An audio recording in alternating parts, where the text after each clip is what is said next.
Assalamualaikum warahmatullahi wabarakatuh. Hai Ibu Hai, dan hai teman-teman. Ibu, hai Ibu, hai teman.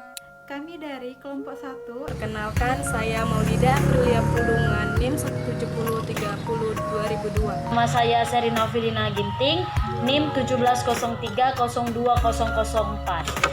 Nama saya Syahnas Priska Putri Nasution, NIM 1703020006. Nama saya Nurul Fadila Dibahasibuan, NIM 17030210. Nama saya Muhammad Rafiq Ashraf, NIM 1703020012.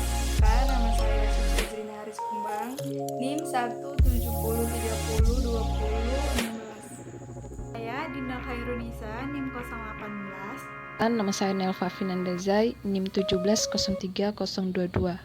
Hai, saya Melva. Saya akan mengawali dari presentasi kali ini. Dimulai dari pengertian reproduksi. Jadi, pengertian reproduksi adalah kemampuan individu untuk menghasilkan keturunan atau spesies yang baru. Ikan kali ini ialah ikan barau, atau ikan sebarau, atau ikan palung, atau Hampala macrolepidota.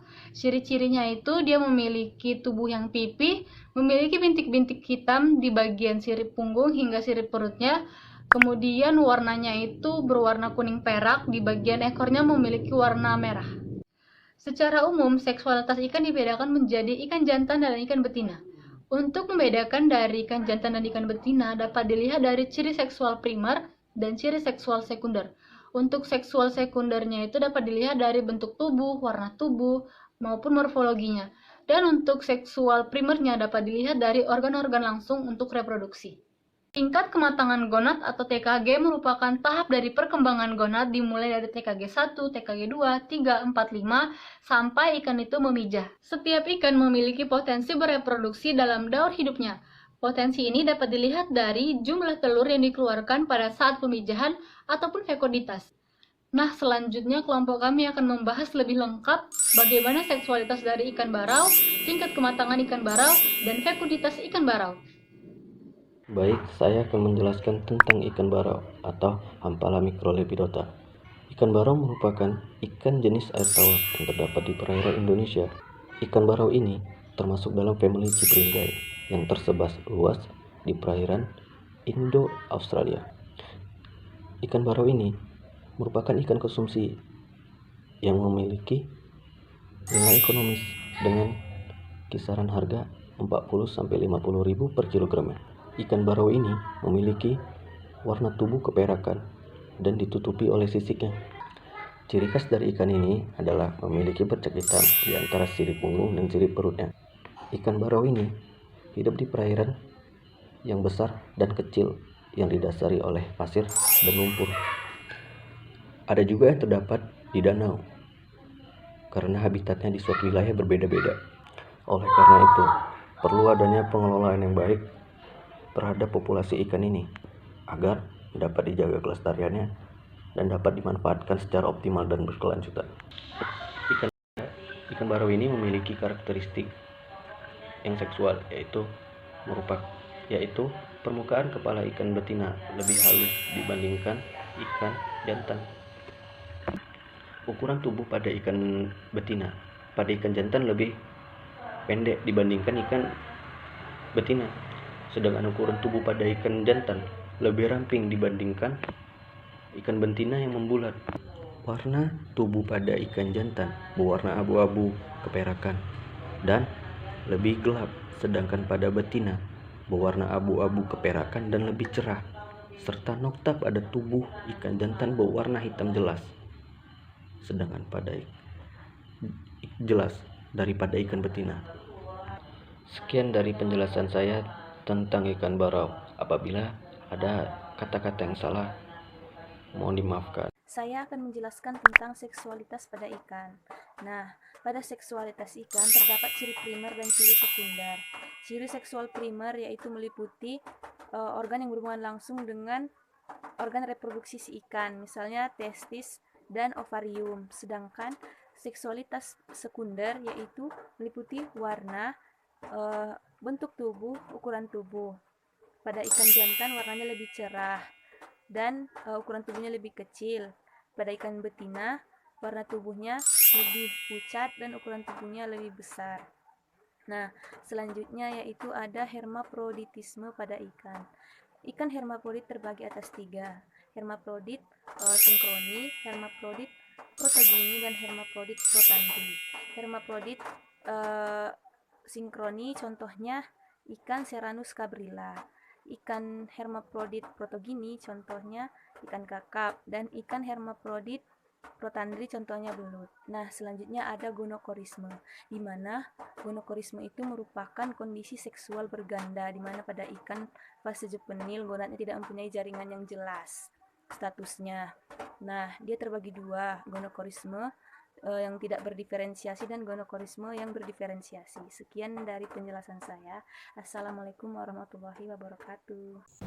Nah, saya akan menjelaskan tentang tingkat kematangan gonad ikan. Seperti yang diketahui, reproduksi dan tingkat kematangan gonad ikan itu saling berkaitan. Analisis tingkat kematangan gonad ikan penting dilakukan untuk mengetahui tangkapan yang diperbolehkan atau tidaknya. Secara garis besar, perkembangan gonad ikan dibagi menjadi 2. Yang pertama, pertumbuhan gonad mencapai dewasa kelamin.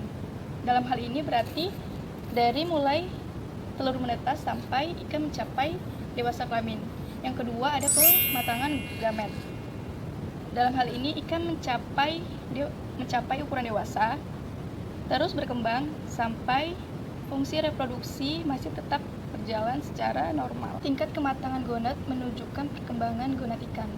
Untuk ikan betina, pertumbuhan gonad ikan tersebut mencapai sekitar 10-15%, dan ikan jantan 5-10% dari berat tubuhnya. Semakin besar atau berat tubuh ikan tersebut, maka semakin berat pula gonad ikan tersebut. Nah, untuk mengetahui induk betina yang matang kelamin atau matang gonad, dengan melihat pergerakan ikan yang melambat, perut yang besar, buncit, dan mengarah ke belakang, serta kalau diraba itu dia terasa lunak. Untuk ikan jantan, pergerakannya itu lincah, perutnya langsing. Terus kalau perutnya diurut, dia keluar seperti sperma, berwarna putih. Tingkat kematangan gonad betina dilihat dari ovariumnya itu dibagi menjadi 5. Yang pertama, untuk TKG 1, warna dari ovariumnya itu belum ada, masih transparan. Terus ukuran ovariumnya itu masih sangat kecil. Nah, untuk TKG 2, warna ovariumnya itu berwarna kuning terang. Untuk TKG 3, warna ovariumnya itu berwarna coklat, dan oosit sudah memiliki atau mengandung kuning telur. Untuk TKG 4, warna ovariumnya itu kuning pucat, dan oositnya bisa dipisahkan dengan mudah. Nah, yang terakhir, TKG 5, warna ovariumnya itu kuning terang. Ini saya akan menjelaskan mengenai fekunditas. Fekunditas adalah semua telur-telur yang akan dikeluarkan pada waktu ikan melakukan pemijahan. Dengan mengetahui fekunditas, kita dapat menafsirkan jumlah ikan yang akan dihasilkan, dan juga kita dapat menentukan jumlah ikan dalam kelas umur tertentu. Nah, faktor-faktor yang mempengaruhi fekunditas itu sendiri antara lain perbandingan induk betina dan jantan, faktor yang memegang peranan dalam mortalitas, faktor genetik, serta respon terhadap makanan.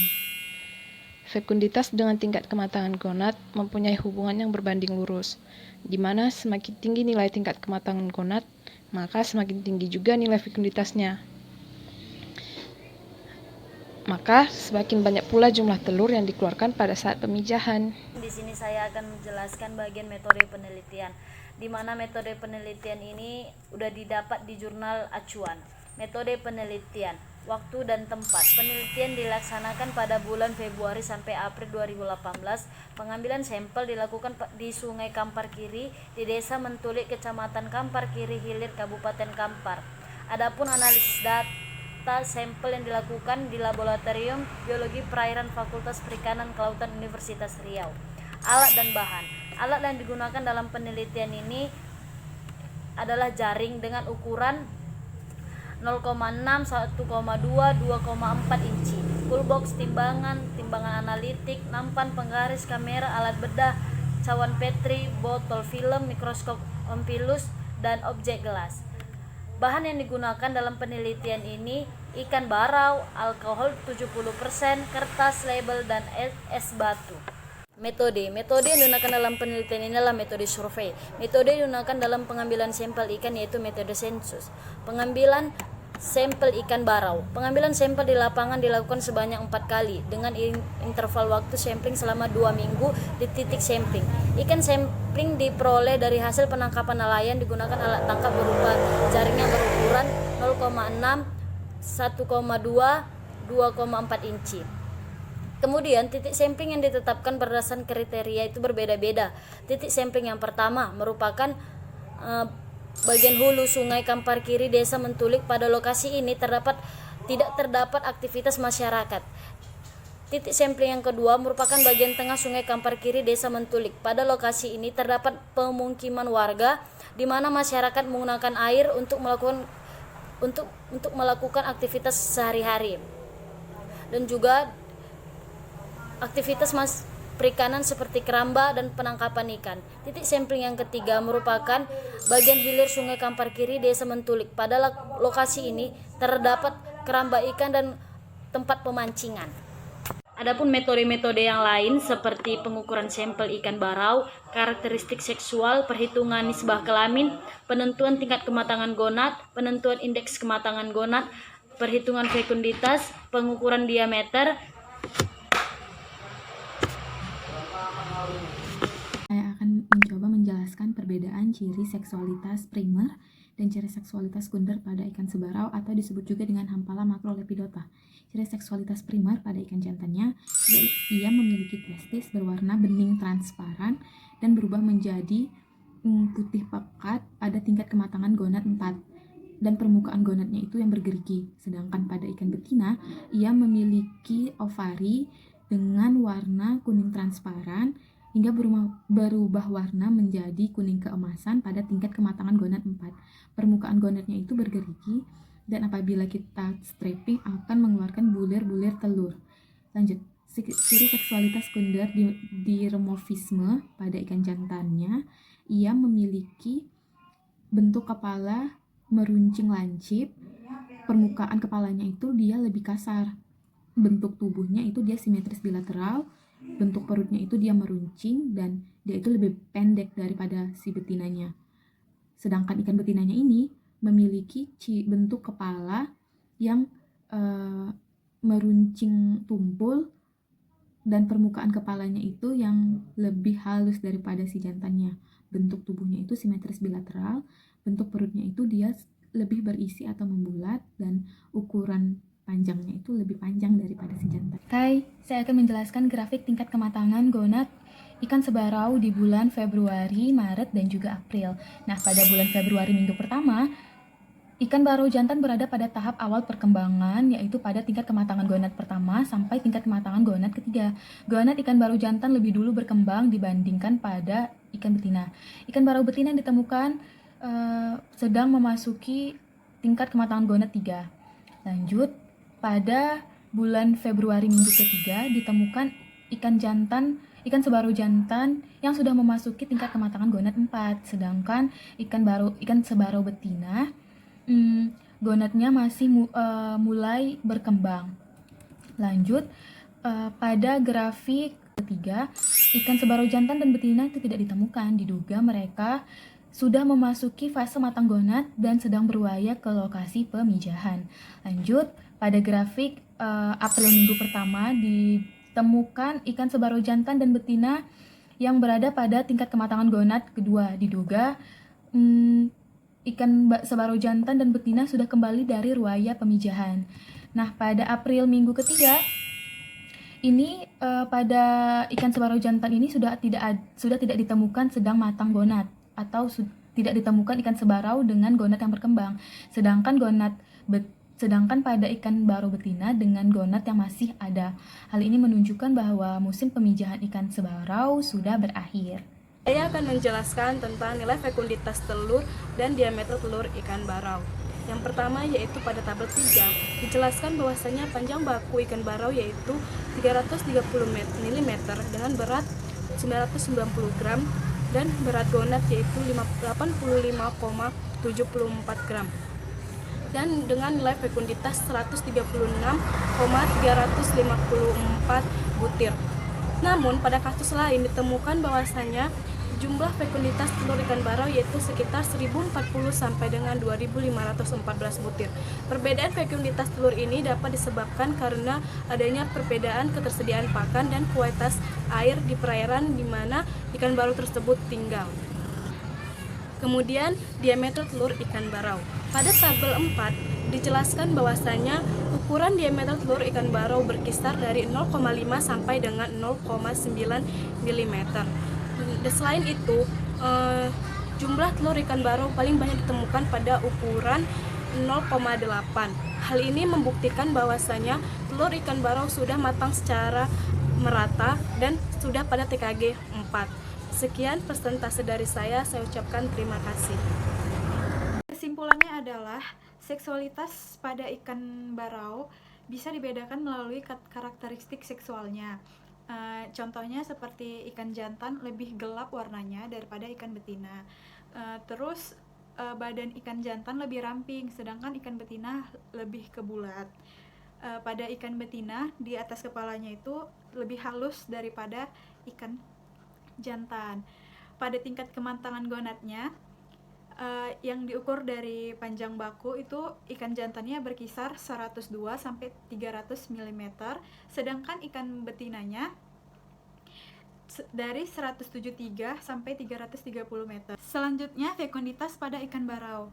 Biasanya nilai fekunditas itu didapat pada TKG keempat, dan pada ikan barau hanya satu ekor yang terdapat pada TKG 4, yaitu pada panjang baku 330 mm.